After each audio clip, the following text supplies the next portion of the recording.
आज के इस जनसभा में मंच पर उपस्थित हमारे बहुत ही वरिष्ठ नेता, पूर्व में पार्टी के प्रदेश अध्यक्ष रहे सांसद सम्माननीय महेश्वर सिंह जी, हमारे यहाँ के प्रत्याशी नरोत्तम ठाकुर जी, हिमाचल सरकार में मंत्री और मनाली से प्रत्याशी श्री गोविंद ठाकुर जी, जिला अध्यक्ष हमारे भीमसेन जी, प्रदेश के सचिव बिहारी लाल जी, हमारे मंडल के अध्यक्ष ठाकुर चंद जी, युवराज बोध जी, शिवचरण चौहान जी, अमित सूद जी, शक्तिराज परिहार जी, जोगिंद्र शुक्ला जी, सम्मानित मंच और यहाँ इतनी बड़ी संख्या में एकत्र आए कुल्लू क्षेत्र के सभी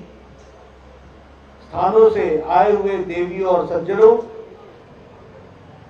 और मेरे युवा साथी और मीडिया और प्रिंट मीडिया के, इलेक्ट्रॉनिक मीडिया के मेरे साथी, मुझे आज कुल्लू में आने का सौभाग्य मिला है। यह रघुनाथ जी की धरती है, यह बिजली महादेव की धरती है, ये गौरी शंकर की धरती है। ऐसी पवित्र धरती को मैं नमन करता हूं और नमन करके अपनी बात प्रारंभ करता हूं। चुनाव की बेला है और चुनाव की दृष्टि से हमारे महेश्वर जी ने भी और नरोत्तम जी ने भी अपनी बातों को हम सबके सामने रखा है। मैं अपनी बात को रखने के पहले महेश्वर जी को तहे दिल से मैं धन्यवाद देना चाहता हूं और उन्होंने जो बड़ा दिल दिखाया है, जो पार्टी के विचारों को ध्यान में रखते हुए जो फैसला लिया है, और मैंने उनसे कहा कि आप कई बार अपने मन से फैसला करते हो, इस बार आप मेरे मन से फैसला कीजिए। और इन्होंने मेरी बात पर फूल चढ़ाया है, तो मैं भी आपको विश्वास दिलाना चाहता हूं कि निश्चित रूप से महेश्वर जी का ख्याल मैं रखूंगा, पार्टी रखेगी, इस बात को लेकर।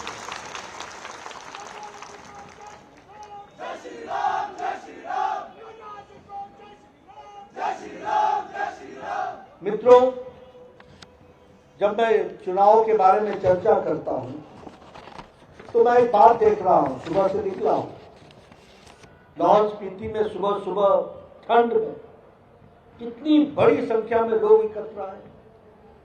पतली कूल में भी बहुत बड़ी संख्या थी और जोश था, लोगों में उत्साह देख रहा हूं। और यहां भी मुझे 10 से 15 मिनट लग गए यहां तक आने में। युवाओं का मैं जोश देख रहा था, जनता का मैं जोश देख रहा था, दाहिने बाएं जिस तरीके से लोग रिस्पॉन्ड कर रहे थे, यह स्पष्ट बताता है कि चुनाव में लोगों ने भारतीय जनता पार्टी को आशीर्वाद देने का मन बनाया है। बहुत उत्साह में देख रहा हूं। इस उत्साह को हमने संभाल करके चलना है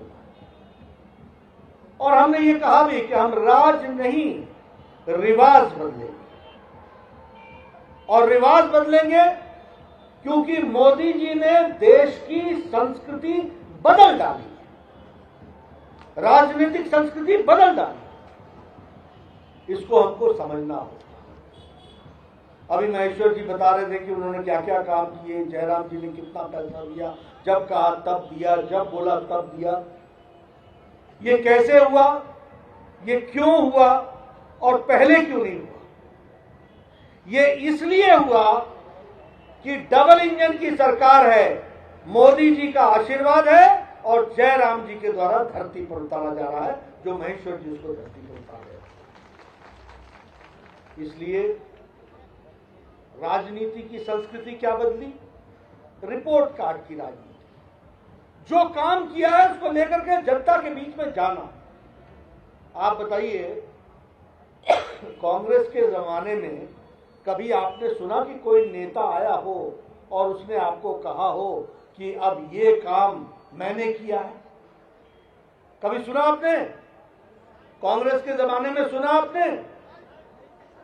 मैं उनको एक बात कहता था, इनका तरीका क्या है, एक काम चार धाम, यानी अगर एक काम करेंगे तो 4 बार उसके लिए धाम बनाएंगे। एक बार जब स्वीकृति होगी तब, एक बार जब काम शुरू होगा तब, एक बार काम के बीच में और एक बार जब काम समाप्त होगा।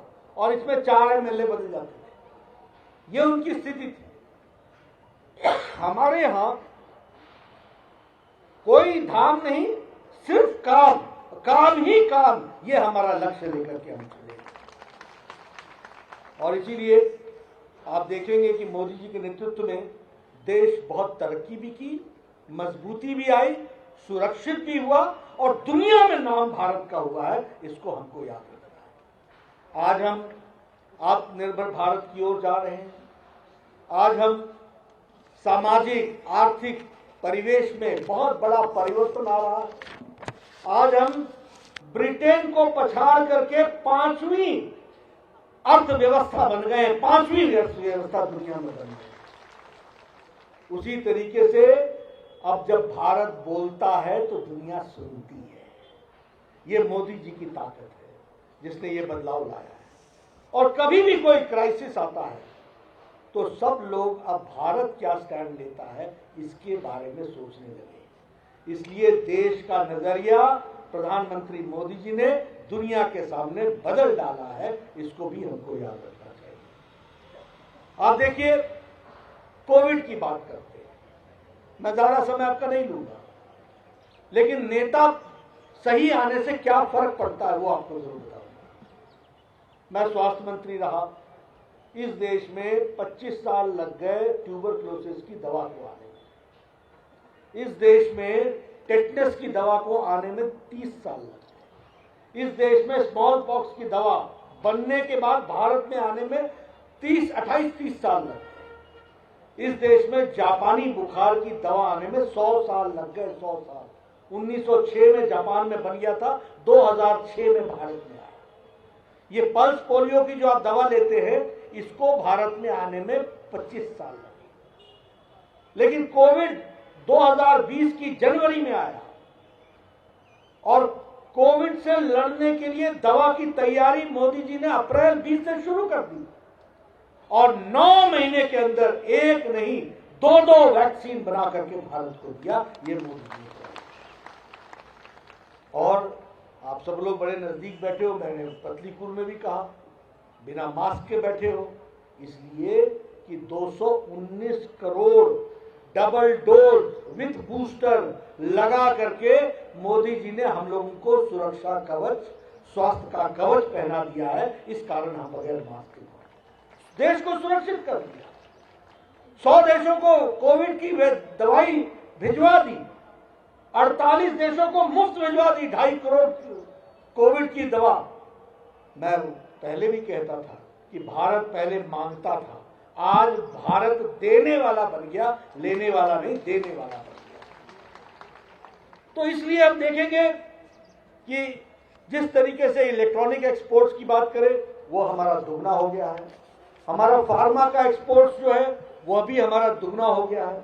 उसी तरीके से डायरेक्ट बेनिफिट ट्रांसफर, ये लोगों के खाते में पैसा डालना, इसमें 25 लाख करोड़ रुपए सीधे सीधे अब जनता के खाते में गया है। कितना गया है? 25 लाख करोड़ रुपए। मैं इसलिए आपको ये बता रहा हूं कि एक समय में एक प्रधानमंत्री बोलता है कि 1 रुपया भेजता हूं तो 85 पैसे रास्ते में खर्च हो जाते हैं, सिर्फ 15 पैसा पहुंचता है। और मोदी जी शिमला के रिज मैदान से एक बटन दबाते हैं, 11 करोड़ किसानों को किसान सम्मान निधि 2-2 हजार रुपए 15 सेकंड के अंदर उनके खाते में पहुंच जाता है। ये बदलता भारत है। आज हम मोबाइल में सेकंड लार्जेस्ट मैन्युफैक्चरर हैं। आज हम स्टील में सेकंड लार्जेस्ट मैन्युफैक्चरर हैं। सोलर एनर्जी में हम 5वें नंबर पर खड़े हैं। 5वें नंबर की अर्थव्यवस्था हमारी हो गई है। All India Institute of Medical Sciences तिगुने बने 22 All India Institute of Medical Sciences हो गया।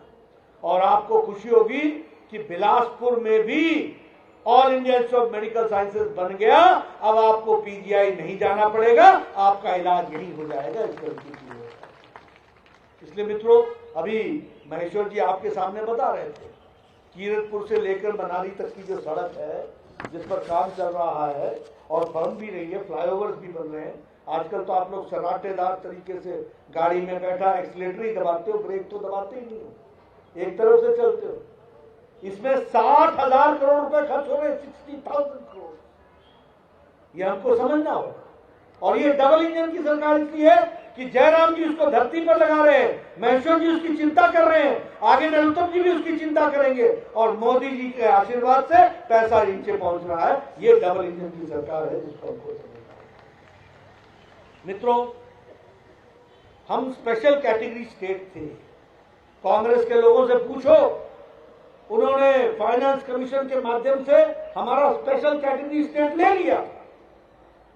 मोदी जी जब प्रधानमंत्री बने तो दोबारा हमको स्पेशल कैटेगरी स्टेट दिया, और अब विकास के लिए 90 पैसा अगर भारत सरकार भेजता है तो जयराम जी का सिर्फ 10 पैसा लगता है।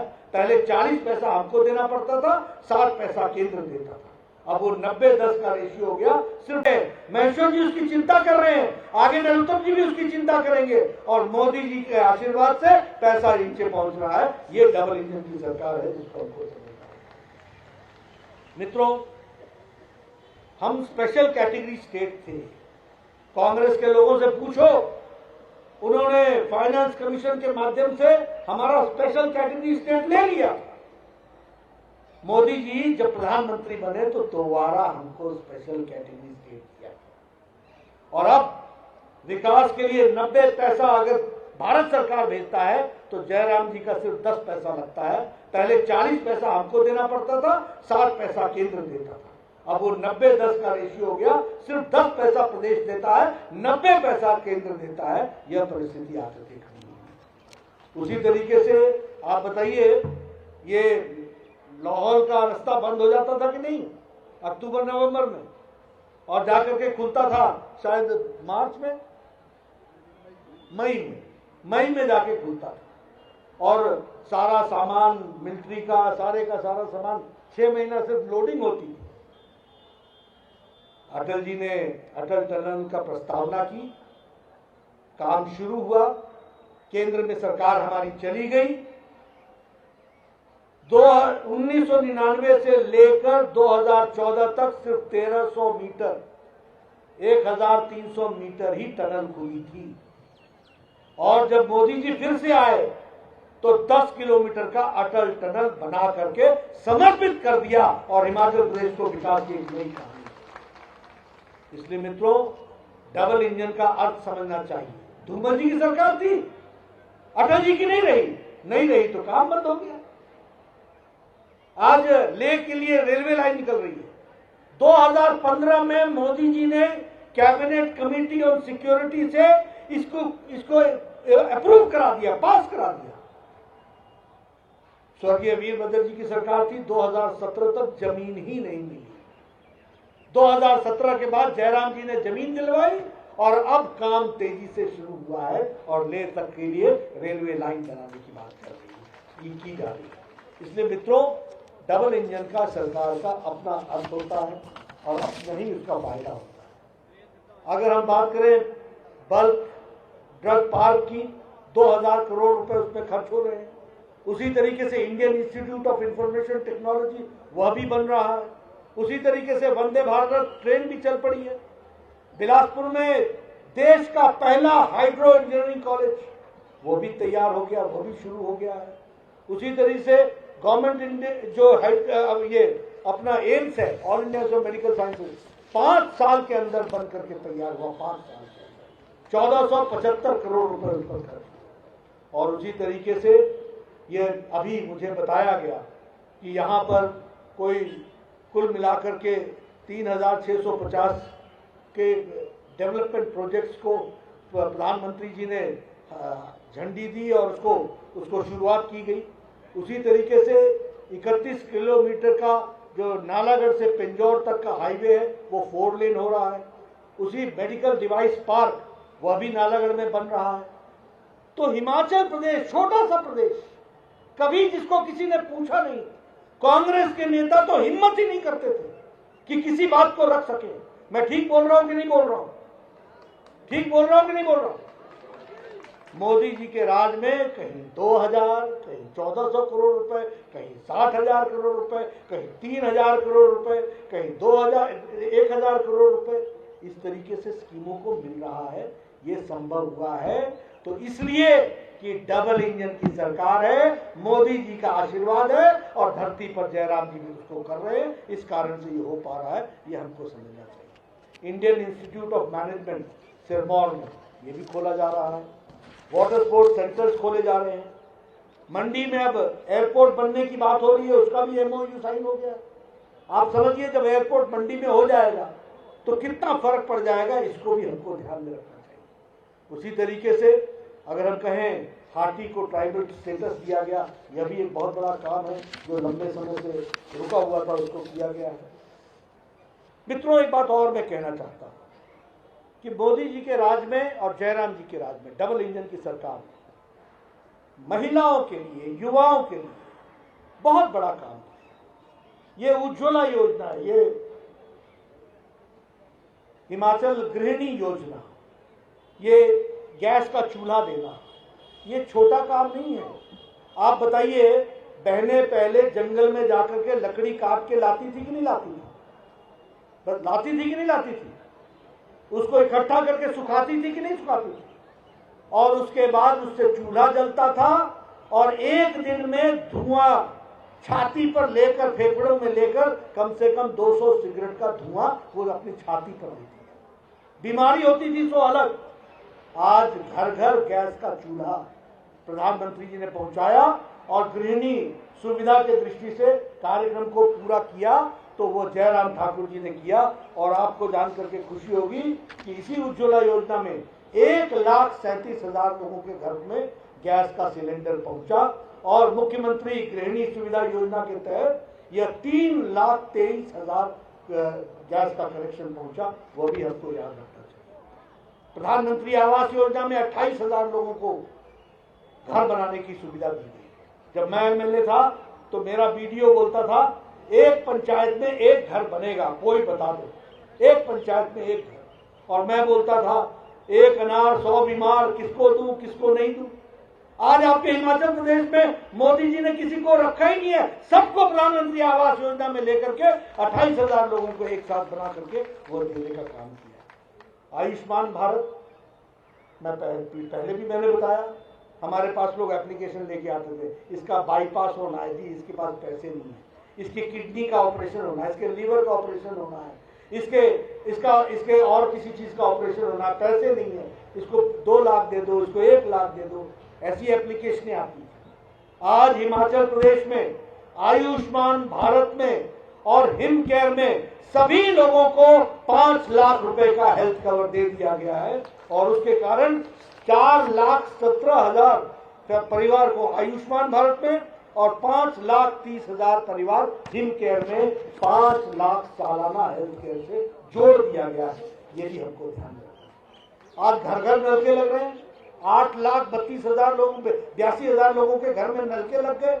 और इतना ही नहीं, इसके साथ साथ ये नलकों के साथ साथ 96% हिमाचल प्रदेश में घर घर नल, ये कार्यक्रम पूरा हो चुका है। इसको भी हमको याद रखना। इसीलिए अब अटल पेंशन योजना में लगभग 2,80,000 लोगों ने इसमें अपने आप को जोड़ लिया है। ग्लोबल इन्वेस्टर्स मीट हुई, उसमें लगभग 92,000 करोड़ रुपए का MOU साइन हुआ और साइन होने के साथ साथ इस पर भी काम तीव्र गति से चल पड़ा है। लोगों ने इसमें भी काम को आगे बढ़ाने का काम किया। मुख्यमंत्री स्वावलंबन योजना में 3,690 प्रोजेक्ट्स में 10,022 सेल्फ एम्प्लॉयमेंट के स्कोप को पूरा किया गया है। यह भी हमको याद रखना चाहिए। इसलिए नए आयाम में विकास के काम चल रहे हैं। यहाँ जहाँ तक कुल्लू का सवाल है, यहाँ पर डेवलपमेंट प्रोजेक्ट्स, अभी चीफ मिनिस्टर आए थे तो उन्होंने लगभग 15 करोड़ के कुल्लू असेंबली कंस्टिट्यूंसी में कामों के प्रोजेक्ट्स को महेश्वर जी के कहने पर हरी झंडी दिखाई। उसी तरीके से 100 bedded maternal and child health का 12 करोड़ रुपए की लागत से आपको मिल गया है। उसी तरीके से नगर पंचायत का ऑफिस जो है उसको ब्लॉक ऑफिस भुंतर में उसका भी काम हो गया है। तो विकास की दृष्टि से हर दृष्टि से ये काम को आगे बढ़ाया गया है। मैं यहाँ एक बात और बोलना चाहता हूँ, एक नई पार्टी भी यहाँ पर आई थी, आई पीछे गई पहले, आम आदमी पार्टी। मालूम है क्यों चली गई? नामो निशान नहीं रहा, पहले ही चले गए, चुनाव शुरू होने के पहले ही चले गए। मालूम है क्यों? इसलिए कि दिल्ली के उनके कारनामे और पंजाब के उनके कारनामे ये हिमाचल के लोग भली भांति जानते हैं, भली भांति जानते हैं, सब जानते हैं।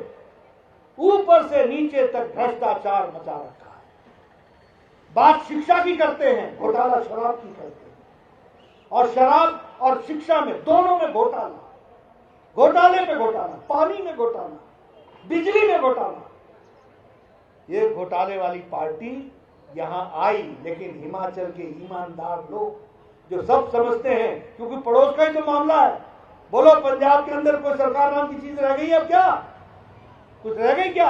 आप अच्छी तरीके से जानते, इसलिए यहां से भाग खड़े हुए और दूर गुजरात में जाकर के प्रचार शुरू किया।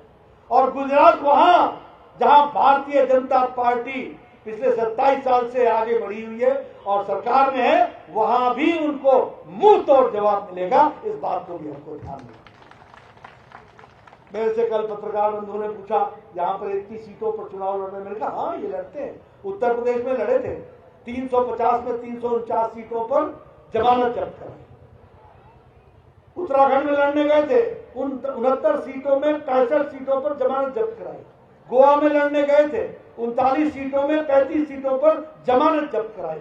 और यहां भी इनकी जमानत जब्त होगी, आपको ध्यान रखना चाहिए। जहां तक कांग्रेस पार्टी का सवाल है, मैं एक ही बात कहूंगा कि कांग्रेस पार्टी ने आपकी जितनी सेवा की है तो आपको मालूम है। अटल जी ने आपको इकोनॉमिक पैकेज दिया, इन्होंने आपका इकोनॉमिक पैकेज छीना।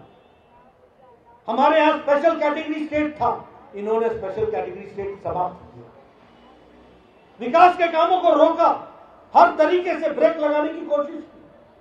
आजकल राहुल गांधी भारत जोड़ो यात्रा पर चले हुए हैं। करतूत और कार्यक्रम उनके भारत तोड़ो यात्रा के होते हैं। धारा 370 हटाना है, जम्मू कश्मीर को भारत के संविधान में एक साथ लाना है, एक देश में एक निशान, एक विधान, एक संविधान, उसके अंतर्गत लाने का काम हम लेते हैं। मोदी जी की इच्छा शक्ति होती है, अमित शाह जी की रणनीति होती है, धारा 370 को हम धाराशाही कर देते हैं। लेकिन कांग्रेस पार्टी धारा 370 रखने के पक्ष में थी।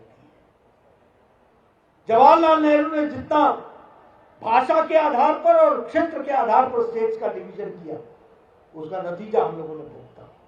तो काम तो इनके भारत तोड़ो वाले हैं। मैंने कहा कि ये भारत जोड़ो की बात कर रहे हैं, ये आजकल प्रायश्चित कर रहे हैं। वो अफजल गुरु जिसने पार्लियामेंट में अटैक का वो मास्टरमाइंड था, उसको फांसी की सजा हुई, तो कांग्रेस पार्टी के लोग उस समय उसकी तरफदारी करने लगे और जेएनयू में नारे लगे। वहां के स्टूडेंट्स ने कुछ नारे लगाए, अफजल हम शर्मिंदा हैं, तेरे कातिल जिंदा है। कौन है कातिल? सुप्रीम कोर्ट का जज कातिल है, भारत का राष्ट्रपति कातिल है, और वो प्रणब मुखर्जी वो कातिल है। और राहुल गांधी दूसरे दिन जेएनयू में चले गए जहां नारे लग रहे थे, इंशाअल्लाह भारत के होंगे टुकड़े टुकड़े। यानी टुकड़ों टुकड़ों का साथ देने वाले आजकल भारत जोड़ो यात्रा पर निकले हैं। पहले तुम अपनी पार्टी तो जोड़ लो, अपनी पार्टी को जोड़ो। वो तो तुमसे जुड़ती नहीं है। 6-6 दशक काम करने वाले लोग चले जाते हैं। अभी चुनाव आएगा, जैसे किसी ने पूछा प्रियंका जी के बारे में, वो आएंगी, वो लेक्चर देंगे। मैंने कहा आए, उत्तर प्रदेश में भी आई थी, उत्तराखंड में भी आई थी, राहुल भी आए थे। ये तो पॉलिटिकल टूरिज्म करते हैं। जब चुनाव होते हैं तो टूरिस्ट की तरह घूम करके चले जाते हैं। सेवा तो हम लोग करते हैं। बताइए, मोदी जी हिमाचल प्रदेश में पिछले 5 साल में कितनी बार आए? अनेकों बार आए, हर बार आए। जरा सी भी तकलीफ हुई उसको निभाने के लिए आए। और आपकी तकलीफ दूर की गई, हर बात को उन्होंने पूरा किया।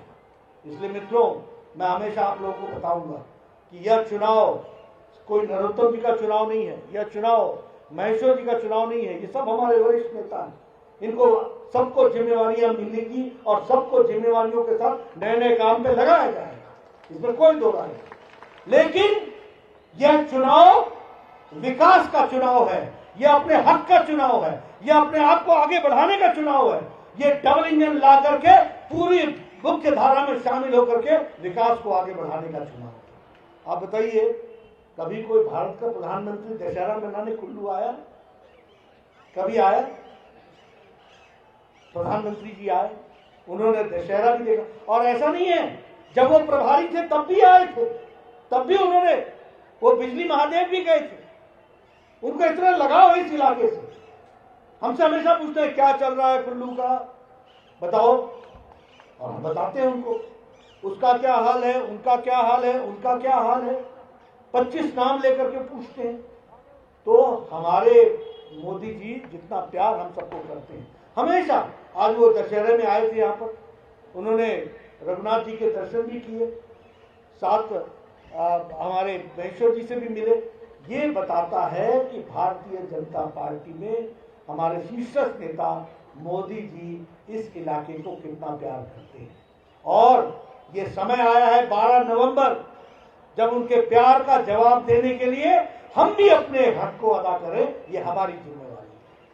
आप बताइए, ये सड़क जो 60,000 करोड़ रुपए की है, 4 लेन बन रही है, इस पर काम चला हुआ है, इससे आपके जीवन में फर्क आया है कि नहीं आया है? आया है कि नहीं आया है? 4 घंटे में, 3 घंटे में। और अब तो जब वो गरामोड़ा के पास वो टनल बन करके तैयार हो जाएगा इस साल के अंत तक, तो बिलासपुर से गरामोड़ा कुल मिलाकर के 20 मिनट का रास्ता रह जाएगा और आप कीरतपुर की तरफ पहुंच जाएंगे। इतना छोटा रास्ता हो जाएगा, इस बात को समझना। इसलिए मित्रों, मैं निवेदन करने आया कि आप 12 तारीख के लिए जुट जाइए, गांव-गांव जाइए, जयराम जी का संदेश पहुंचाइए, आदरणीय मोदी जी का जो आशीर्वाद मिला है उनका संदेश पहुंचाइए, लोगों को बताइए